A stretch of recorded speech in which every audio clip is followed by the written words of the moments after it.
Okay.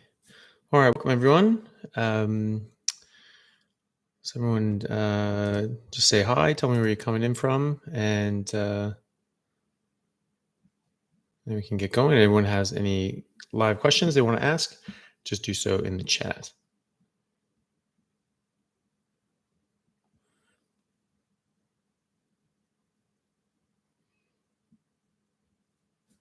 Okay. All right. So we're just going to hop into the questions that have been sent in, and then anyone who has a question can ask that in the chat. We can go through those as well. So, first question is from Madeline. She says, I have been feeling awful on and off since going carnivore, and it seems to be getting worse. Very sorry to hear that. I feel depressed with lack of motivation, have no energy, cry easily for nothing. At first, it was only before my period that I felt like this, but now it's at other parts of the cycle too. I watched a video with Kelly Hogan and Amber O'Hearn where they talked about some people having a hard time processing larger amounts of protein at once due to liver not processing protein too quickly. The fix would be to spread protein intake over 4 times a day instead. This really resonated with me for several reasons. First, I ate some candy yesterday and ate less protein because of it, and I felt so much better the second half of the day. So it could have been because of lesser protein intake. Second, before when I was ketovore, I was in deep ketosis all the time, but since going carnivore, where I eat more meat and bigger meals, I haven't been able to stay in ketosis, or I am in light ketosis, tested with Keto Mojo. Do you think I need to reduce protein or spread meals out more to ensure I stay in ketosis? Well, I mean, being in ketosis is good. It's neuroprotective. There's benefits of that.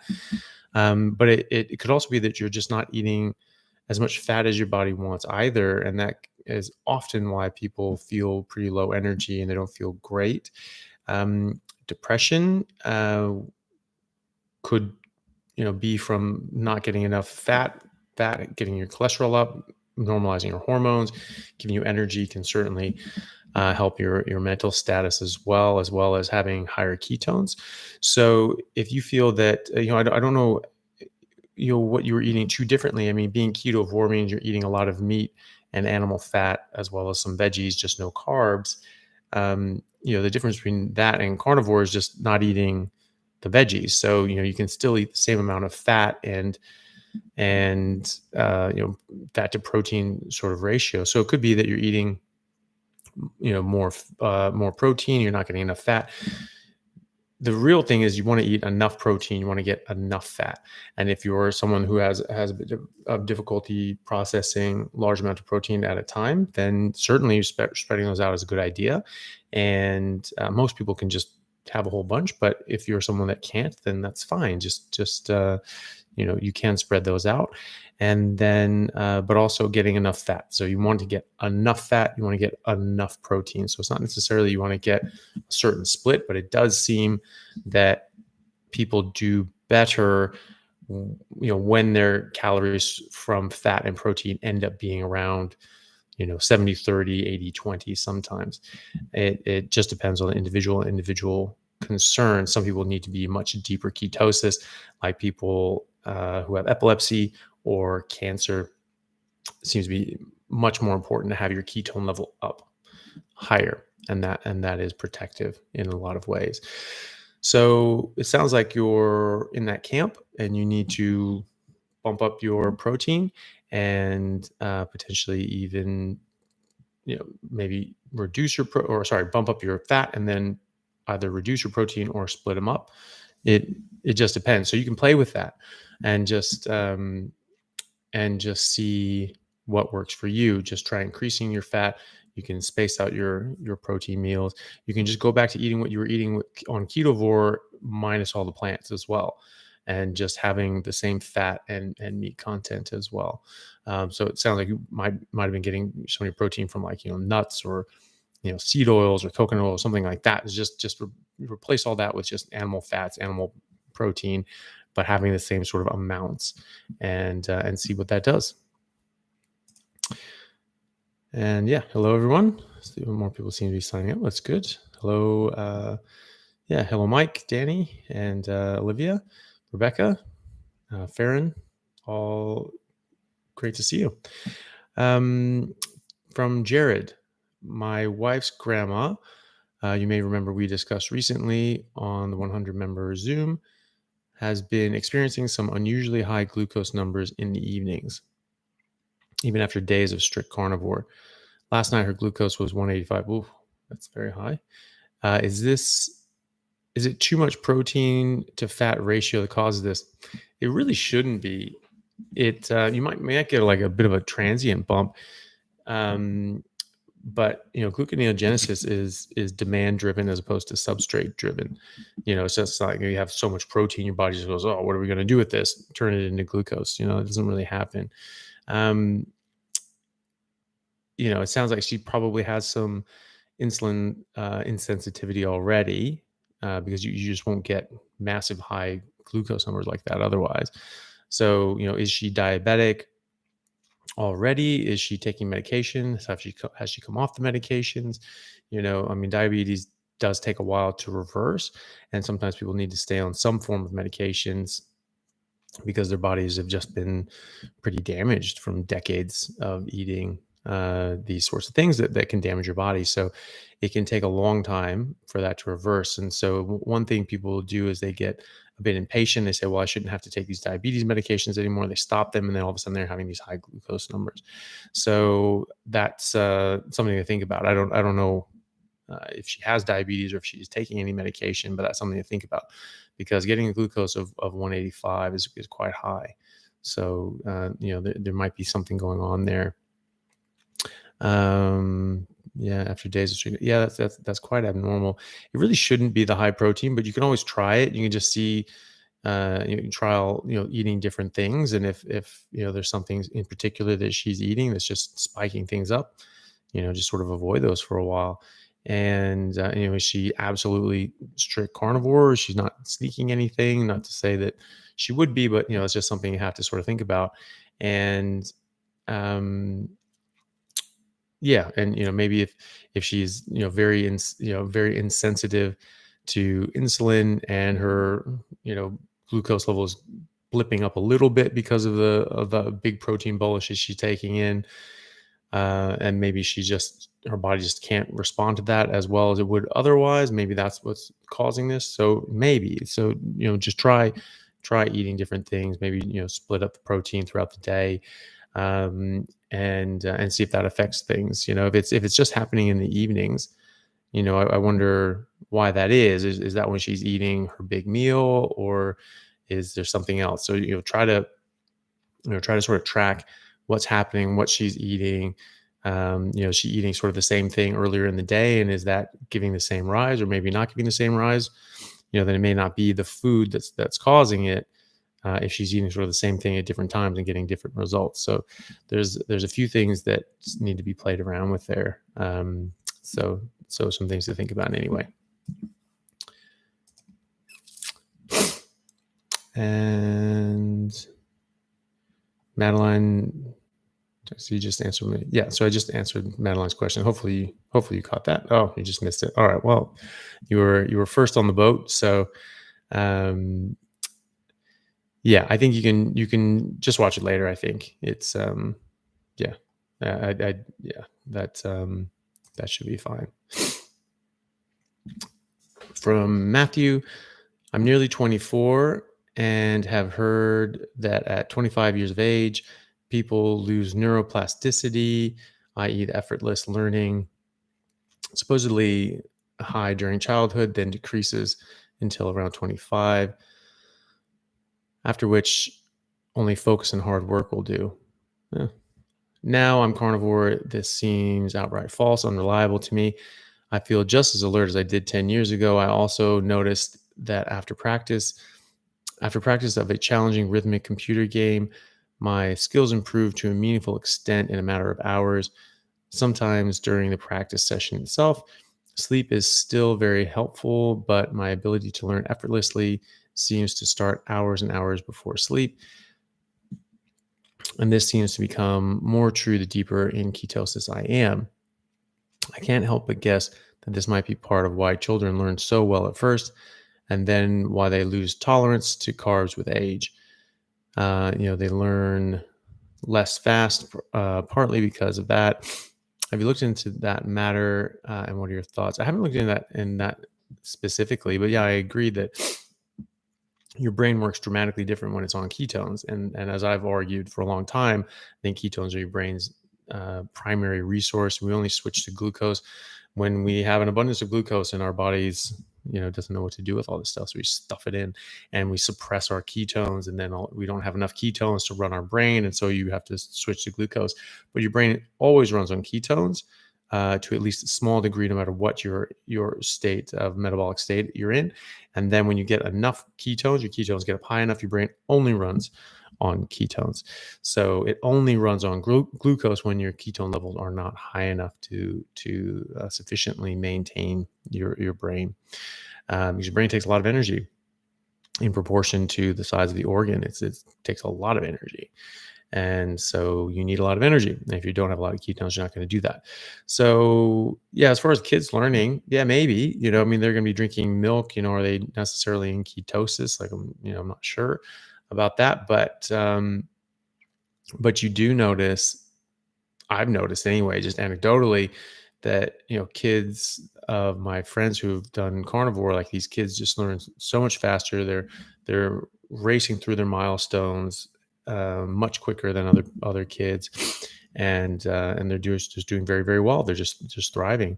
Your brain keeps going. I mean, your neuroplasticity, early on is very, very, very different than later in your life. Like if you learn a language before you're at the age of 5, you will know that language better than if you learn it at any other point. Like, your brain just works differently. It's very geared up to learning languages.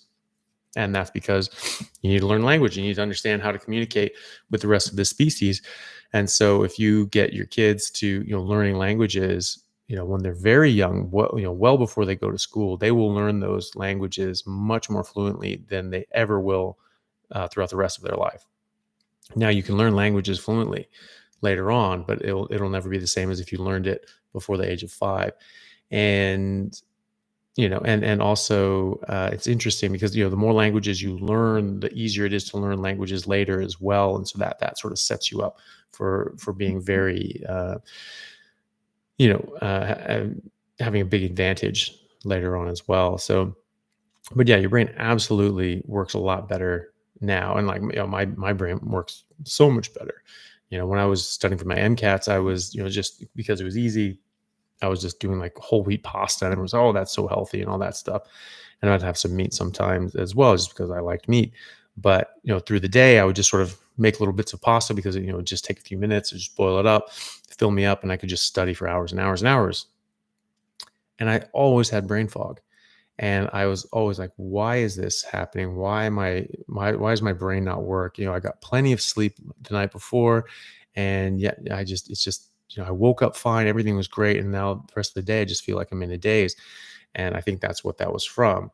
So, what we eat definitely affects our brains, and negatively or positively. So yes, I think that, that this is definitely a benefit.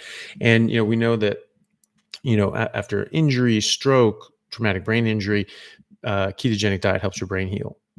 It just does. And so, your brain can heal from a lot of things, but it's a very, very complex structure, and it's not really possible to necessarily heal everything. But you're always making new connections. You're always sort of rebuilding, regrowing, not to the same extent as when you're a kid, but you still have plasticity. So don't believe the hype on that one. I'm just going to switch through, just glance through. So in the comments, do you recommend MCT or collagen or both? So if you want to ask a question in the comments, maybe try to do like, at, AnthonyChaffee or something like that. Just so it highlights, and then I can see it better. Do I recommend MCT or collagen or both? I don't think you need to take any of these things. I don't think you need to take any supplements. I think you just eat meat, and just eat naturally, and you'll be fine.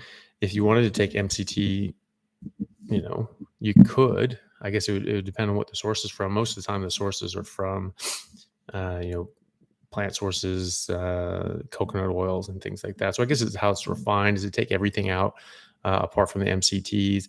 Um, maybe there's some things that you don't actually want that get along with it, or are they completely isolated? Is it MCT isolate? Collagen, you're going to get plenty of collagen from eating meat. And so you don't need to take all that. I think that realistically, you don't need any supplements on a proper, a proper biologically appropriate diet, proper human diet, as Dr. Berry says, because that's by definition going to have everything that you need in it. So you can take it if you want, but I think that you'll get plenty just from eating fatty meat. And yeah. Okay. Then Meg asks, I have a friend who is exposed to mold in her home for years.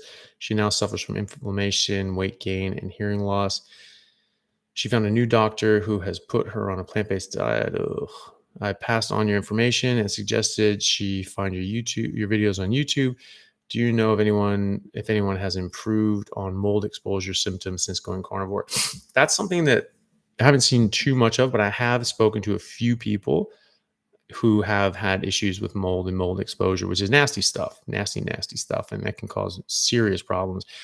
And when you're on carnivore, your immune system is going to be much, much, much stronger, and so you're going to be able to fight these things off. But like when there's mold and there's dust and there's bacteria and there's all these sorts of things that can cause issues.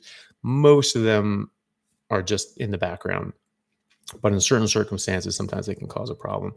And so you have these opportunistic pathogens that all of a sudden, once they get hold, then you might be in a bit of trouble. You're in a weakened state for some reason, and then it just gets into you, and or they make these different toxins that are just around you in your environment, and you get exposed to.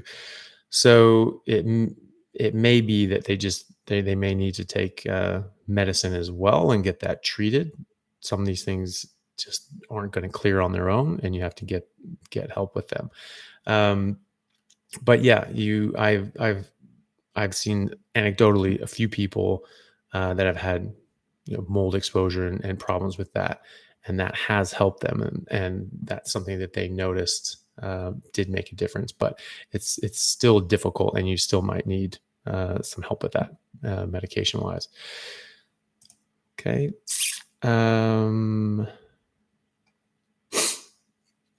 And Jeff asks, can carnivore help with Lyme disease and Hashimoto's?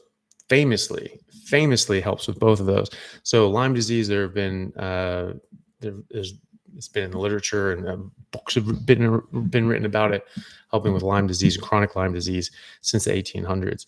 There was a book written by a lady, I can't remember her name or the name of the book, but she was sick probably with chronic Lyme disease, and she had been bedridden for years. I think something like 7, 8, or 9 years, long time, close to a decade.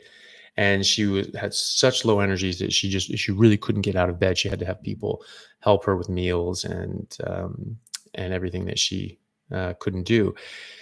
Every doctor that would come into town, this was in the late 1800s, every doctor that would come to town, she would get them like, please help me. What can I do? And they all have their little tinctures and this is and that. It's probably all just, different opiates to make you feel good for a second. And then they get out of town, and after they've sold you the cure, and before you could see that it didn't actually do anything, and nothing helped. And then she came across, Salisbury's book, relation of alimentation and disease. And she was like, oh, okay, this makes sense. I'm going to do this.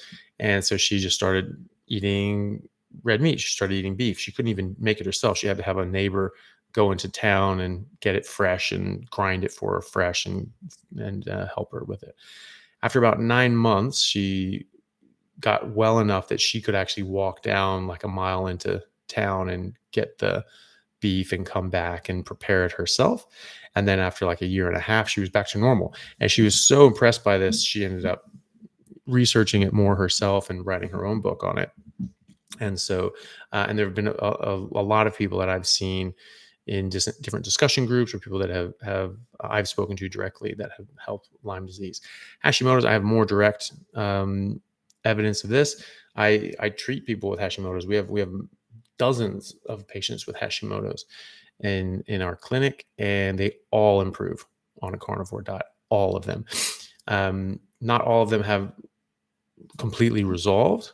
Hashimoto's is one of those that are a bit more stubborn than, say, like Crohn's or ulcerative colitis, which responds very rapidly, as well as rheumatoid arthritis. Hashimoto's takes longer, but immediately your antibodies will start coming down, thyroid function will start coming up, and so there are people that after like a year and a half get complete resolution, and others that sort of still linger on a bit, but they all improve.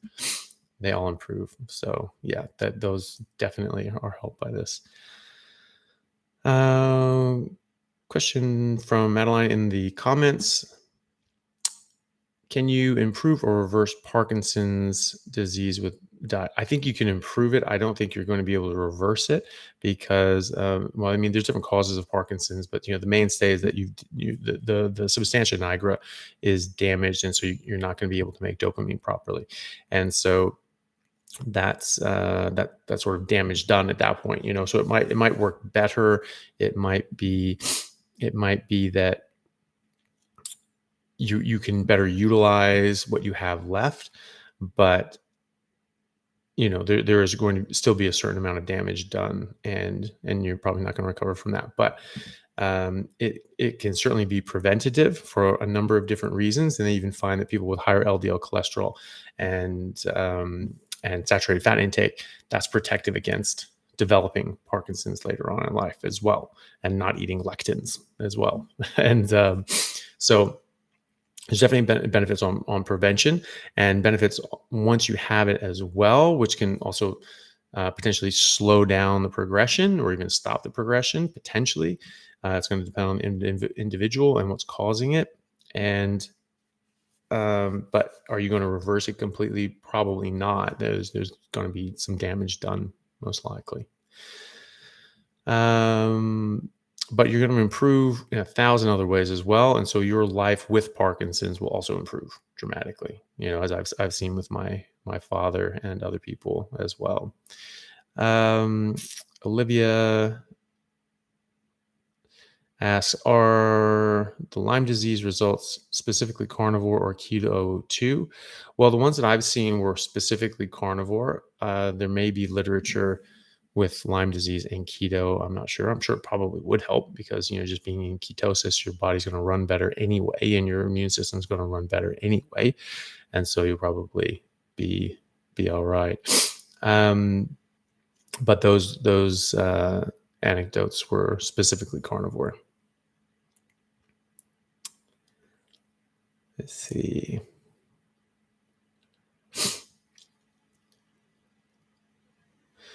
Okay, so Rebecca asked, she says, okay, please advise based on the information below from a local farmer as to whether we can eat this beef. And the farmer says, apparently the cows graze during the summer, but we feed them hay during the winter because there's just no growth or nourishment in the grass. They do periodically get concentrates of sweets for cows that contain molasses, etc.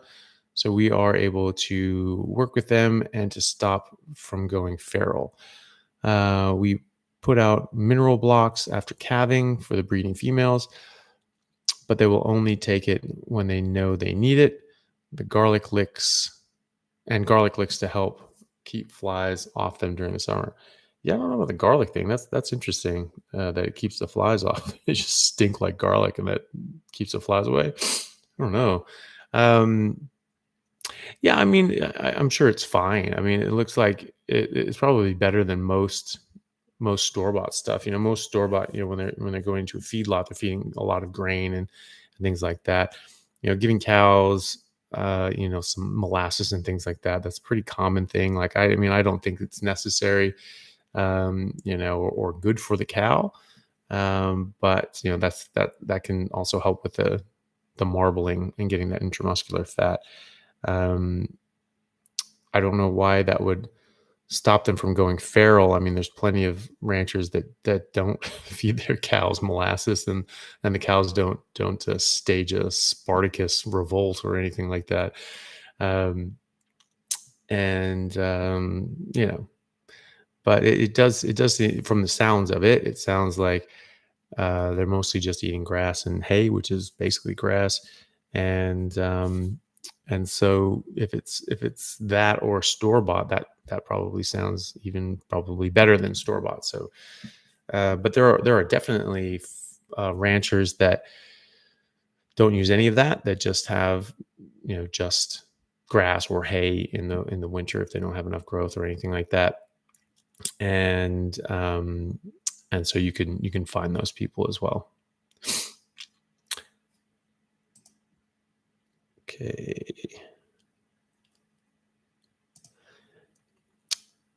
And Lucia asks, I started in May this year eating carnivore and have had some very positive changes. So until starting carnivore, I was eating vegan since 2018. Wow. Um, but putting on weight, as you do, a lot of carbs and sugar available in vegan diets. Um, she's 58, 88 kg, lost 10 kg since starting carnivore, which is awesome. I had very high blood pressure when starting, and now it's much improved, very much improved. Now it's back to normal. That's good. Um, Started with blood pressure medicine in 2017 and increased over time. And in early 2021, started getting swelling in her ankles and was feeling increased pain. And then when I stretched my skin, it felt like it was splitting. Her doctor wanted her to put her on another tablet to support the swelling. However, she refused to add another tablet. I mean, this is the sort of thing you get in these prescription cascades. You just give one thing after the other, after the other, after the other, and then you're giving medications to deal with the side effects of other medications, and then side effects of that medication, and all that sort of stuff. So it does get a bit crazy sometimes, and that's a well recognized phenomenon in medicine. So her blood pressure now is now normal, 120 over 80, and have halved her tablets and have felt really well, which is great.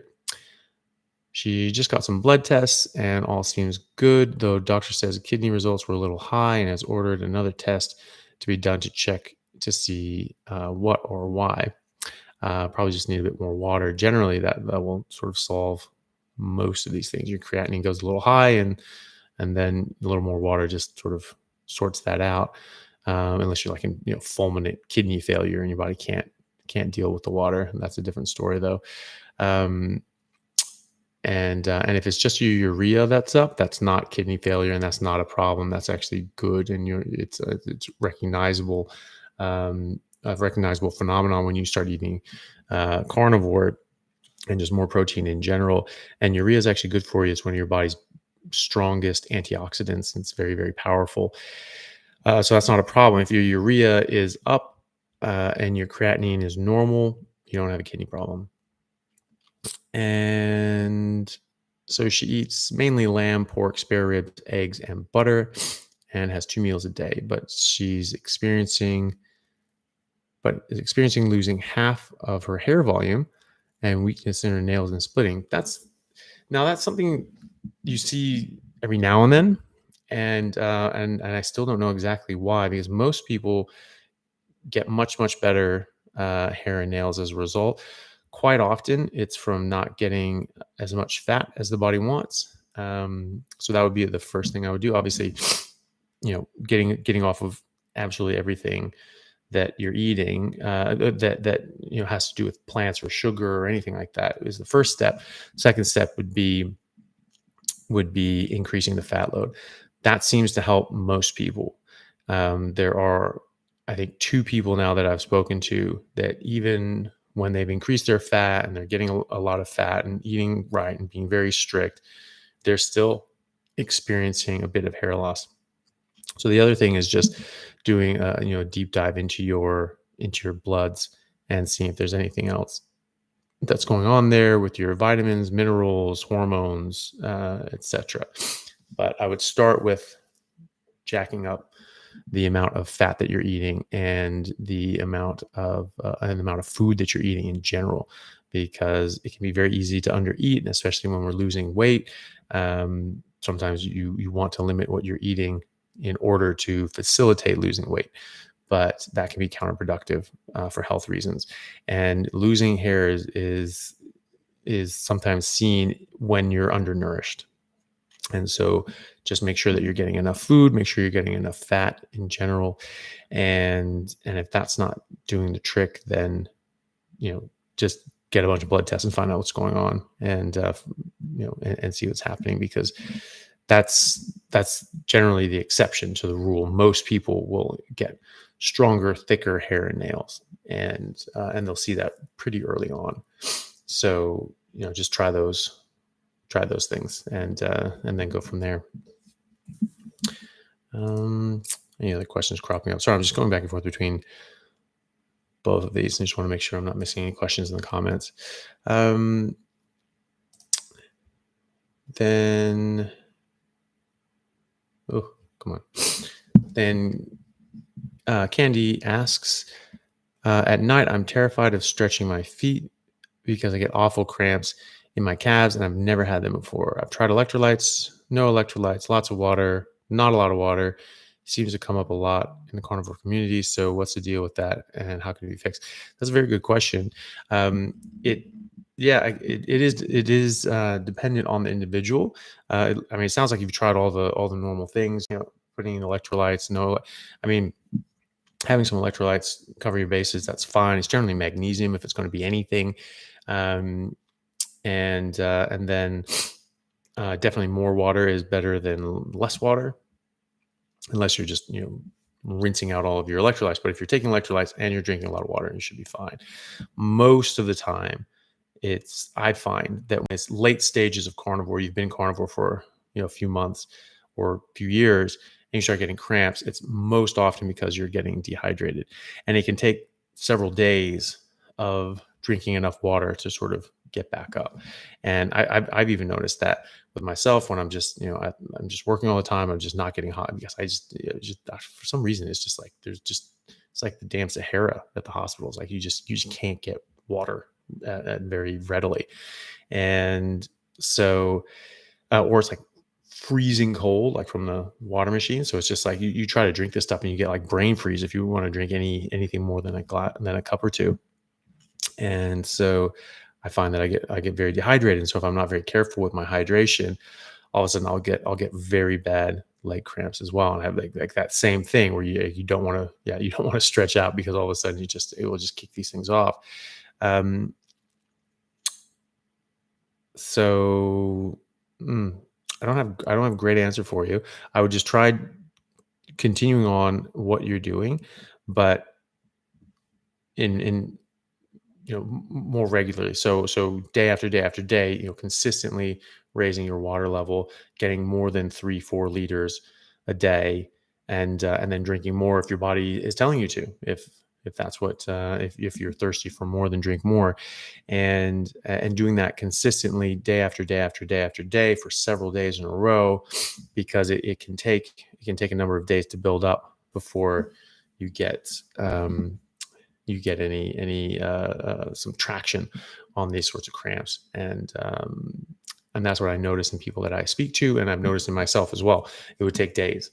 It would take days of drinking more and more water to catch up. And then if you wanted to take electrolytes during that too, you could. It could be, it could be a bit, counterproductive. Like if you're taking all those electrolytes, and maybe your body's like flushing out more to try to get rid of the excess, minerals and electrolytes in your piece, you could, sort of be shooting yourself in the foot there. But, if you're trying electrolytes consistently and that's not helping, then give water a go. You can also just check your electrolytes and check your magnesium and calcium. And if those are low, then those are the ones you need to top up. It would be unlikely that they're low, but if they are, that's when you want to top them up. And otherwise, just hose in the water. That's generally what's causing the problem. but it sounds like you're doing all the right things. I would just do it, just keep it up and keep it consistent and do it for several days or a week or more. And then consistently after that, because, you're going to need to maintain whatever you're doing, whatever hydration level, or, if it's electrolytes, then electrolyte level, you're going to need to maintain that ongoing. So, you just need to sort of make that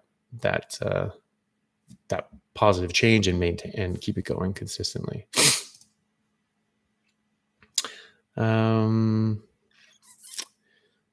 Scores, is there an ask button? No, I don't think there's an ask button. It's just in the live chat. But I think if you put at Anthony and it brings up my name, you sort of push tab. It should tag me in it, and then it'll sort of highlight my name, um, and then that can be a bit more noticeable for me.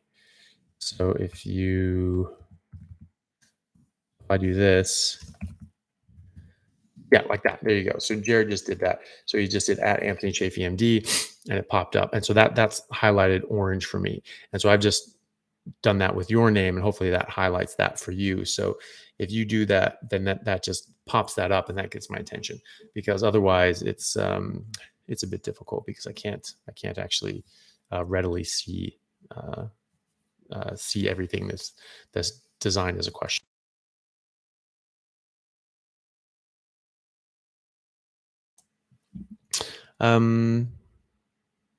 Okay, so Olivia posted a question.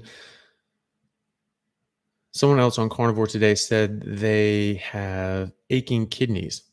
That's not good. That's not good. Would you give the same advice, i.e., water or anything else they need to do? Well, I mean, it depends. I mean, it depends on what's causing the aching kidneys, right? So, I mean, if they have like kidney stones and something like that, then, then actually the answer would be the same. You do want to sort of flush that stuff out. But also, your organs are viscerally innervated, so the nerves that are in them, they aren't somatic, so you can't, like, you touch here, I know where I'm being touched, I close my eyes, I know exactly where I'm being touched, right? So it's not the same with your organs, your visceral organ, your viscerally innervated structures. They're more general, and so you get a pain, something's bothering it, and you get more of a general pain in that sort of general area, but it's not like pinpointed, like, oh, that's my kidney necessarily. And so it would just depend. But if you're having kidney issues, or having kidney stones, or you're having all that sort of stuff, water is a good idea in general. But it just depends on what's going on. And if you're having that sort of pain, then and it's ongoing, it's not sort of resolving after a few days, it's probably best to get it checked out, talk to a doctor about that.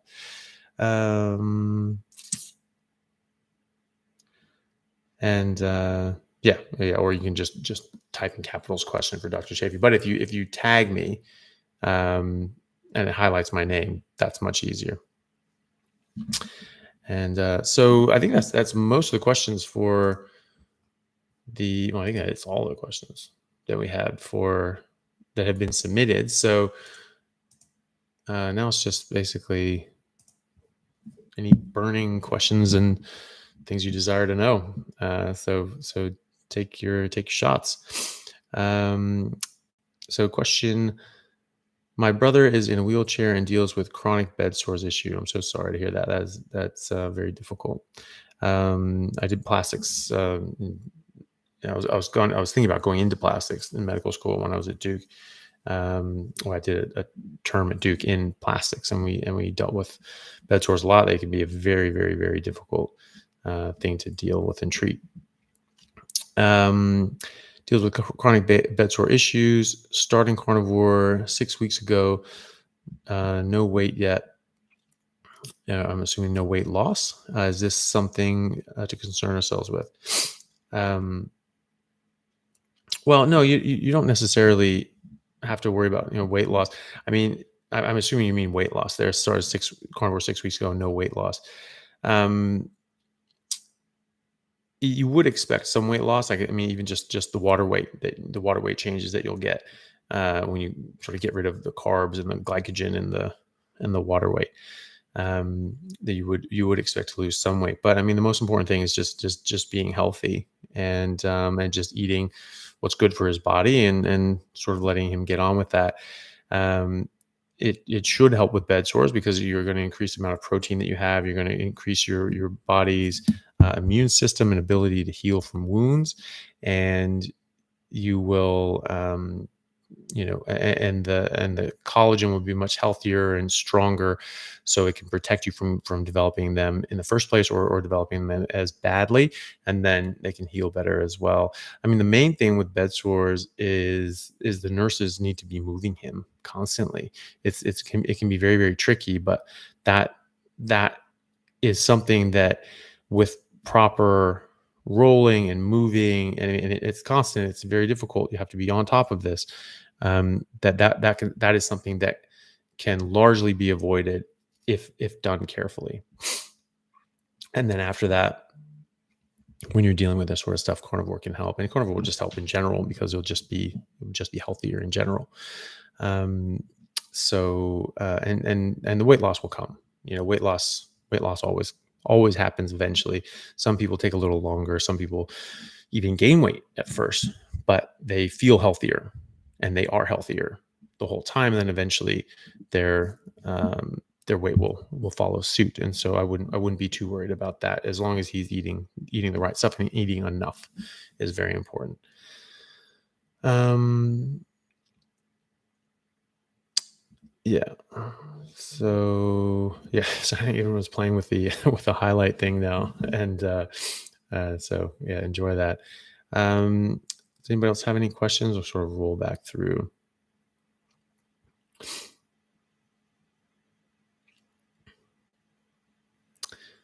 Hmm.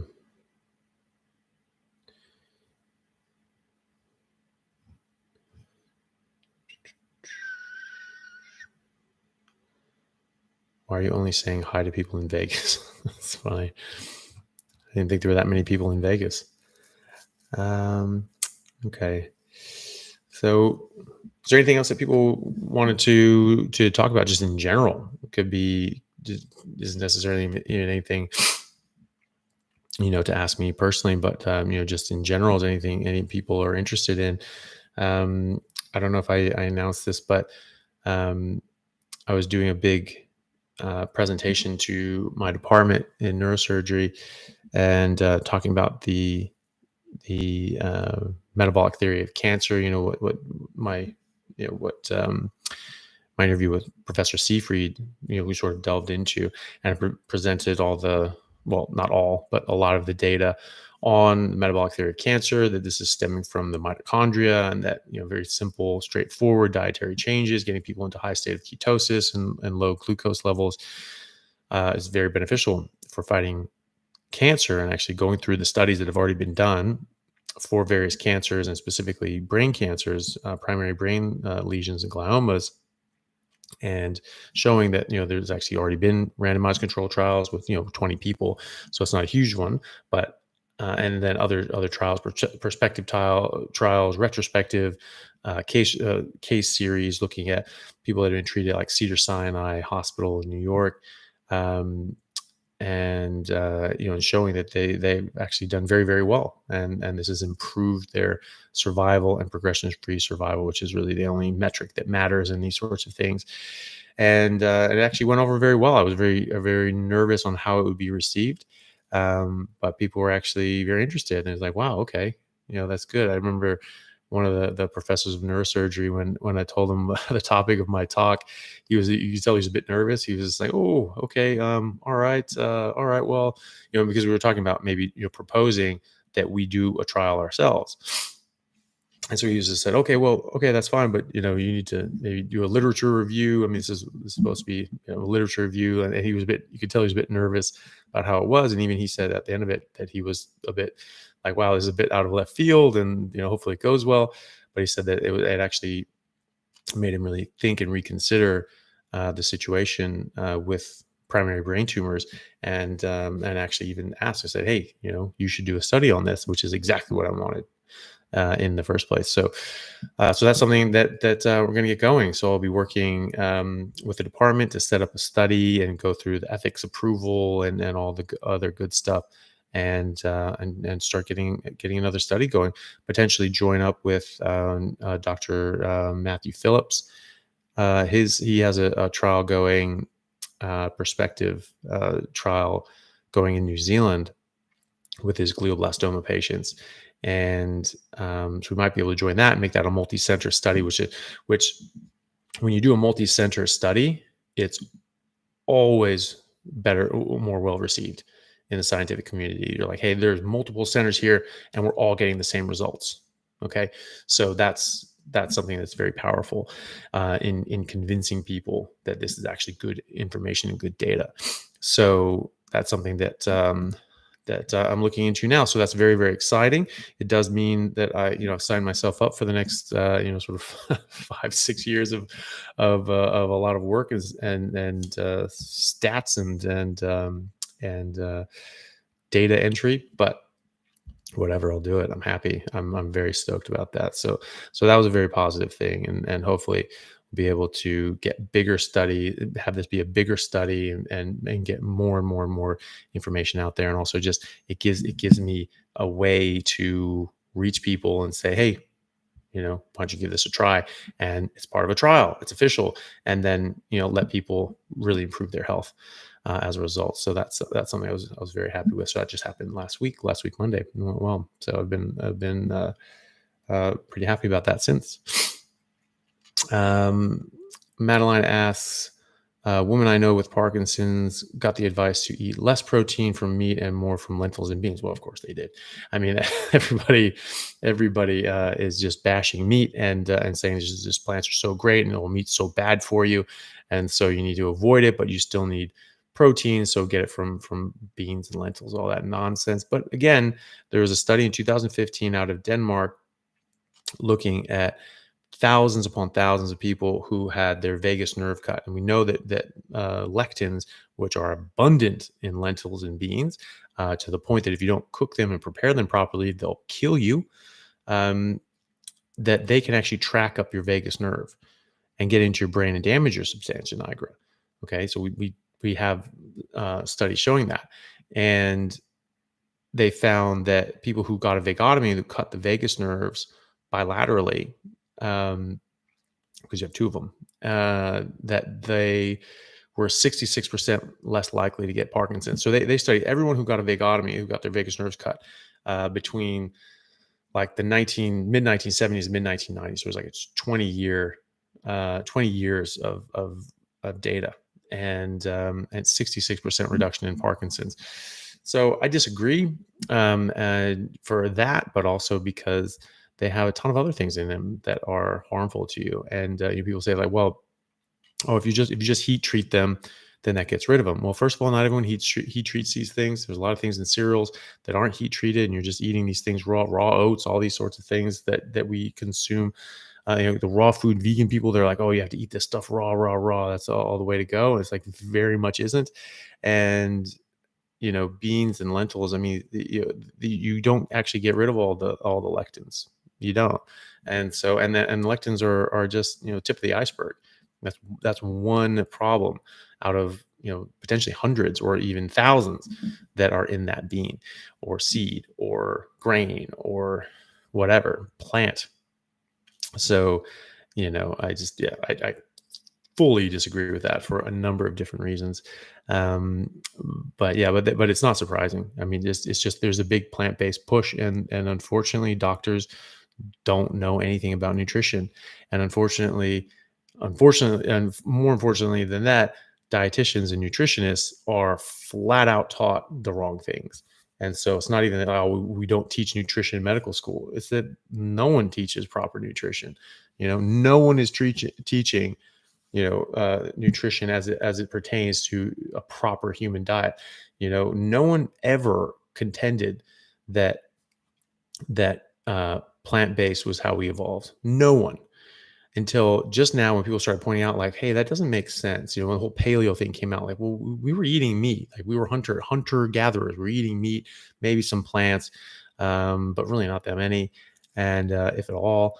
And And so people are sort of challenging that. Well, hey, wait a minute. Should we really be eating this stuff, or should we not be eating meat? And they say, oh, well, no, actually, we're herbivores. And I mean, look at our teeth. Our teeth are clearly herbivorous. I'm like, no, they're not. And so this is just insane.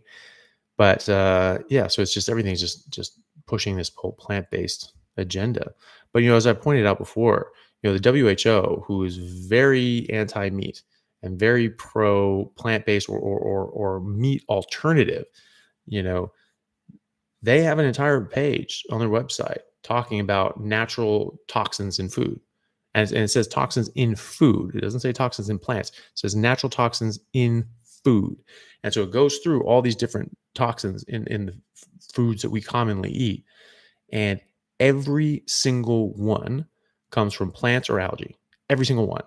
And so the only connection to meat is that animals eat this algae that has these toxins in them, and then that goes up the food chain into the bigger fish that we eat, and that can be a problem, more than shellfish as well, right?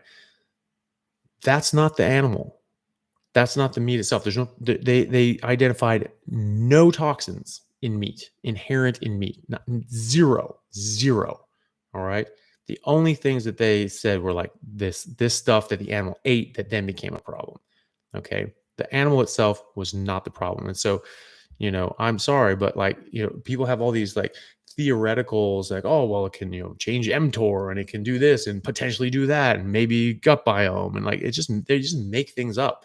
And it's like, oh, there's this epidemiological study and this is like, 18%, increased risk of bowel cancer in people who smoke and drink and drive too fast and increased all-cause mortality. I'm like, yeah, you think?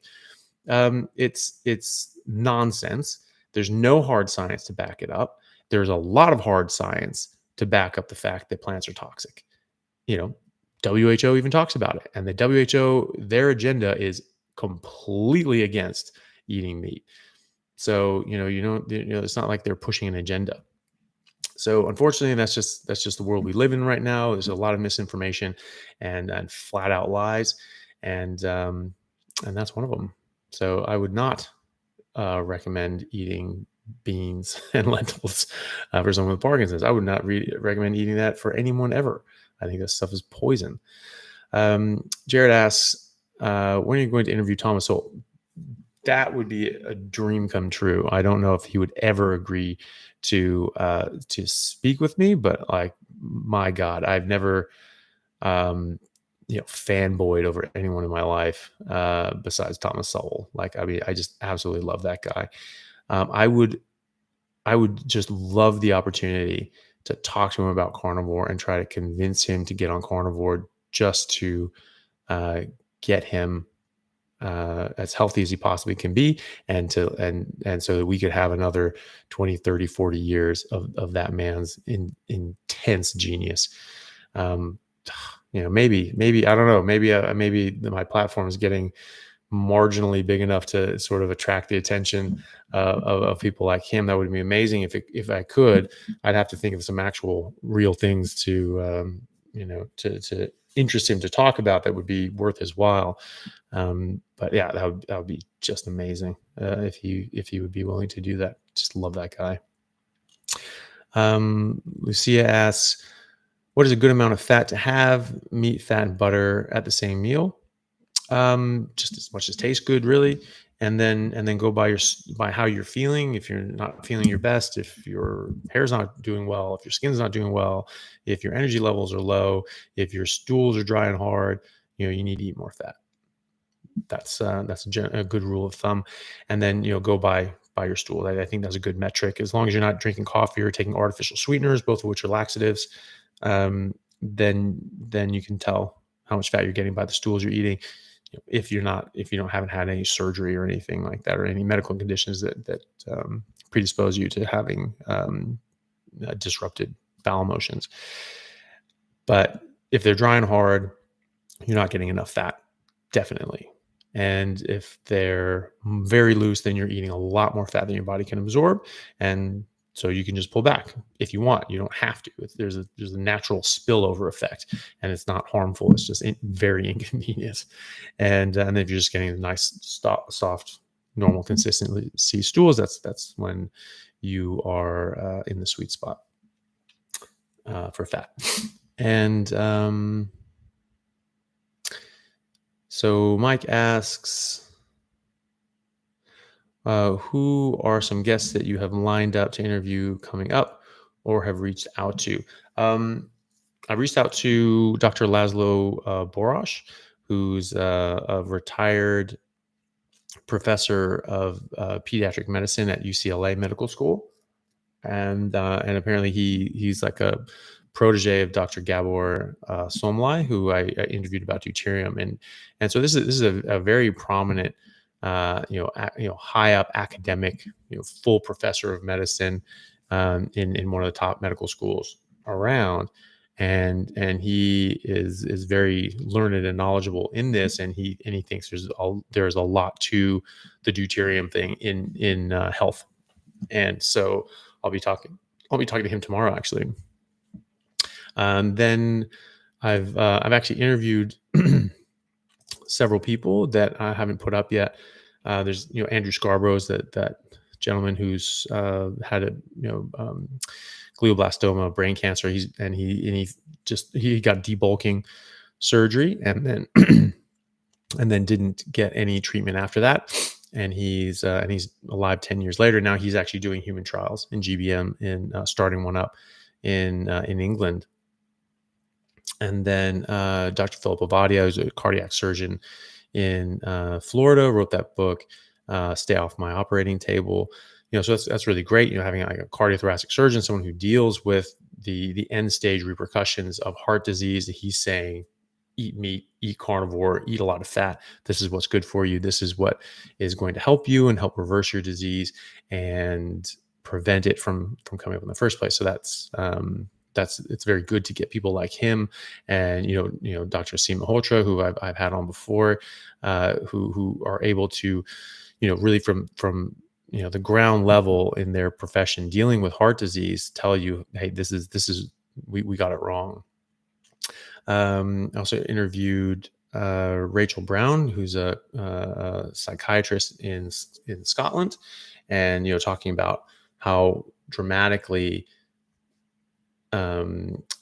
diet affects mental health and even psychiatric conditions, which is quite remarkable.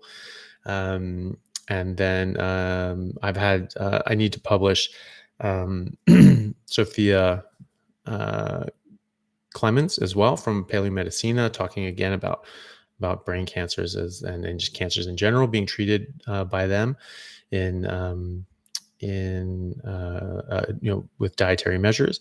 And then like Sally Norton as well, we dove into the whole oxalate thing, which was something that I knew about peripherally, but didn't know all about. And she's just written a book as well, mostly about oxalates, but also just talking about plant toxins in general. And so that's those are some ones that will be upcoming. And then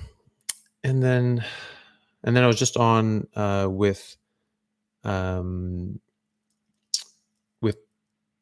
Chris Bell, who's I think it's Chris and Mark Bell, who goes by like Smelly Bell or something like that. They're like powerlifters and weightlifters and bodybuilders, and they had since the 90s.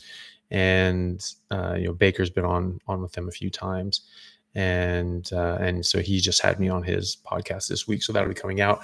I was on a podcast with Thomas DeLauer as well, who obviously is a big keto proponent and has quite a big platform and talks and tries to dig into the research and dig into the studies as well, and talk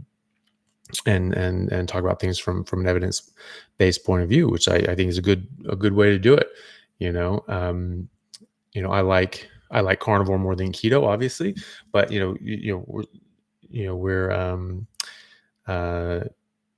we're certainly on the same side of the pitch, and so it's good to talk to people like him who have made a big impact in diet and nutrition, and are trying to have people on and talk about things from an evidence-based point of view, I think is um, a very good approach. So yeah, so there's some upcoming things. I don't know if that one's out yet, actually. I don't know, I'll have to check. He hasn't said anything to me yet, but he said he was going to have that come out sort of in a few weeks, and that was a few weeks ago. So who knows? And then my talk with that I gave at that medical conference, sort of the low carb medical conference, low carb down under. That'll be coming out, I think, on November 6th. So just over the weekend, maybe, or early next week. And so, yeah, so there's a few things in the pipeline, and then I have to set up other interviews coming up. I've got a number of them that are sort of in the backlog that I have to sort of get out, that I'm sort of waiting to put out. I don't like putting out too many at a time, just because they are longer form interviews, and I think people get a bit overwhelmed watching these things anyway, and maybe don't want too many of them to come out at one time. Olivia asks, do you have any good interviews? I think that was basically the same question. Do you have any good interviews coming up, or don't any good ones lately? So yeah, just answered that. Oh, come on. Why do you skip around? Any vegans willing to interview with you? Yeah, we tried to get Simon Hill on. That hasn't, it's not that that's not going to happen necessarily. But I was traveling, and he was traveling. I had my surgery, and then as soon as I was sort of like 2 days after I had my surgery, he went on vacation, and I think he's probably back at this point. I'll have to touch base with him again, but basically we're trying to plan something, and between my schedule, his schedule, and Lane Norton's schedule, Lane was going to sort of moderate our discussion, which I don't think we necessarily need a moderator. I think we just should have a discussion, and just have an actual friendly discussion, and talk about things. I think that would be very, very positive. But between the three of us, it's been difficult to find something. So I don't know. I don't know when that's going to happen, but that's sort of where that left off, is when people were going on vacation, things like that. So I'll have to touch base with them again. But I'm happy to talk about any of these guys. I've had little to no luck getting anyone to engage. And I'm not even trying to attack anyone. I just want to actually have conversations. And I've had tons of conversations with people off camera, and and they've been very positive, with people like vegans and vegetarians and things like that. And, it's just, getting them to actually do it on camera is a bit more difficult. So we'll see.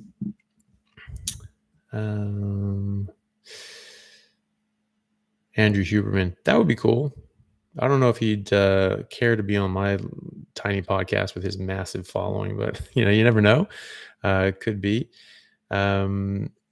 He's very interesting dude. I haven't seen. My podcasts are long. His are really long. So it's like some of these things are like 3 hours. I'm like, I don't have that much time to watch these things, unfortunately. I would actually watch more of his stuff if they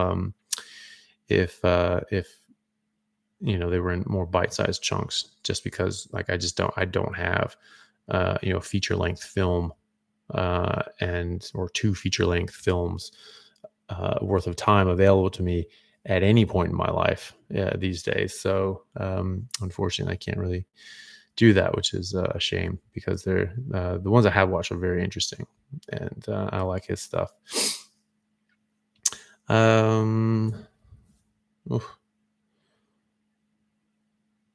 Just Olivia, and Dr. Vadia would be a great one from Danny. Says Dr. Vadia would be a great one for me, as I've had a heart attack at 39 and was told I had familial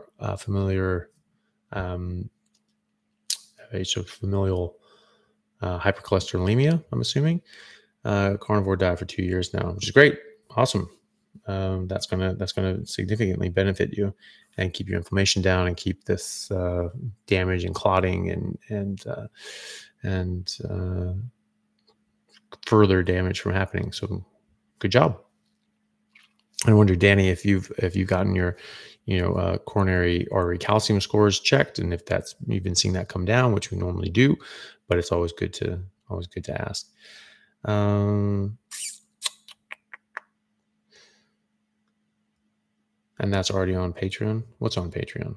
Is that the low carb down under was on Patreon tomorrow? When's that coming out? Olivia, do you remember? You'll know. Jared asks, would you consider doing interviews with Patreon supporters? I think stuff like that would be less intellectually stressful for your average viewer. Yeah, absolutely. I think just doing things with people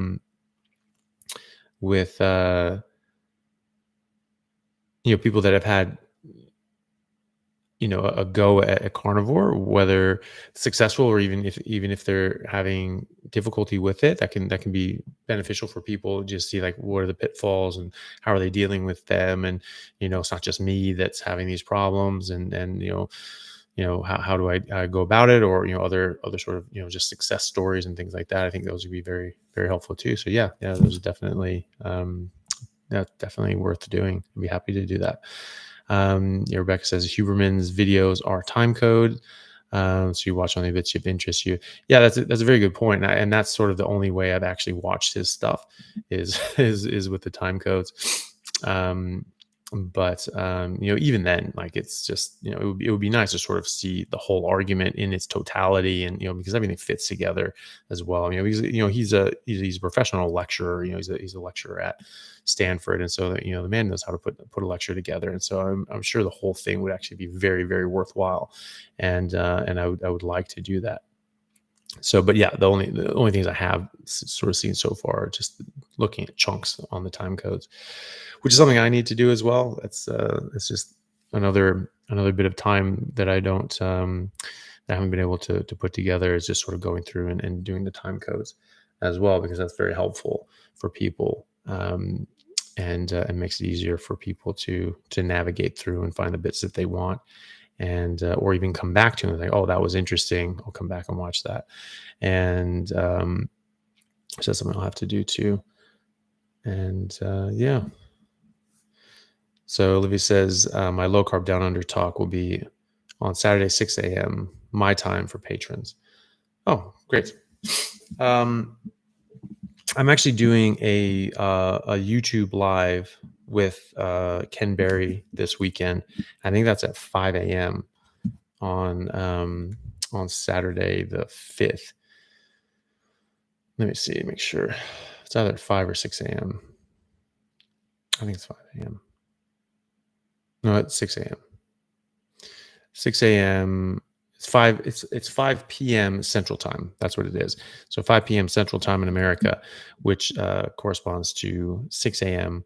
in Perth, because I'm 13 hours ahead of Central Time in the U.S. So that's the idea. I'll be doing a live with him at 6 a.m. on Saturday, and then I'm doing a lecture at my department at like 8 a.m. So I'll be doing that live and then running straight over to do another presentation talking about spinal cord tumors and intramedullary and extramedullary tumors inside of the dura of the spinal cord, which is thrilling to absolutely no one that doesn't do surgery on the spine. But yeah, so that's what it'll be. But I'll definitely watch it later that day. And I'm on call this weekend, so we'll just have to see how my schedule is, and just go from there. But yeah, I'll have to see how embarrassed I am from my from my talk and all the different things that I forgot to talk about. That I was like, oof, why the hell didn't I remember to say that? And then I'll have to go through the slides as well and do another thing like with like the why we were carnivores one. And just go through that and actually, make it a point to say the things that I want to say, because I didn't, I just sort of was trying to hurry the talk along and not take a massive amount of time. And so I sort of sped through some things and just missed some points that I wanted to make. So love when Doc sits in and answers questions when a recorded video plays. Feels like he's able to be more engaged that way. Well, thank you. But yeah. Oh, you were saying Andrew Scarborough is what's already up on Patreon. Yeah. So that's a really interesting one. He's a very interesting person to talk to. Just in general, he's just a very bright guy, and very nice guy as well. And it's just an amazing story that, I mentioned this before, but for those who don't know, the type of brain tumor he has is the most aggressive form of glioblastoma, which is like the most aggressive form of cancer that you can get. And so on average for all GBMs, from time of diagnosis, if you don't get treatment, it's a 3-month life expectancy on average. And for his specific type, it'd actually be much less than that would be the average. And so, for him to just get a debulking and actually leave some tumor there because it's in a very important part of the brain that controls the motor function of the whole side of your opposite side of your body. You can't go in there and dig that out. And so had to leave that alone. And then he just said, nope, I'm not doing chemo. I'm not doing radiation. And because there's no point, because the kind of cancer he had wouldn't respond to it anyway. And he just went down dietary pathways, and the tumor shrunk, and it's basically gone. He came off all of he was on multiple different seizure medications. He's come off all of them. His doctor is saying, you cannot come off your seizure medications. You will die of seizures if you come off of them. You can never come off of these things.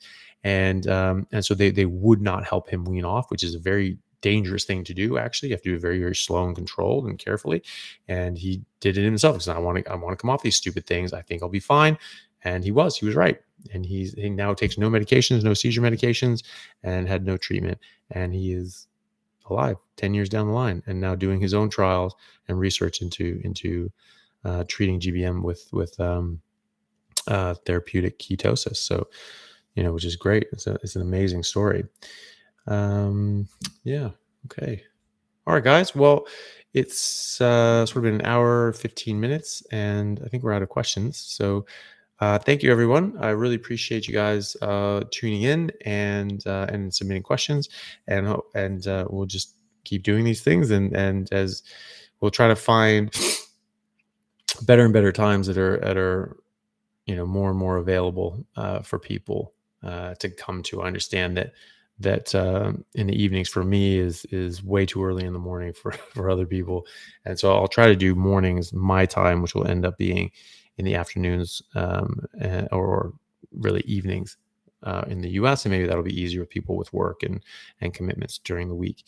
And then we have our weekend Sunday, Saturday Zoom as well. So we'll keep trying to play with it. Today, unfortunately, I was on call overnight, so I couldn't really schedule anything this morning, and I start pretty early most days, and so we'll just have to play with it. So, okay, guys, thank you very much. Hopefully that answered all your questions and that was helpful to people.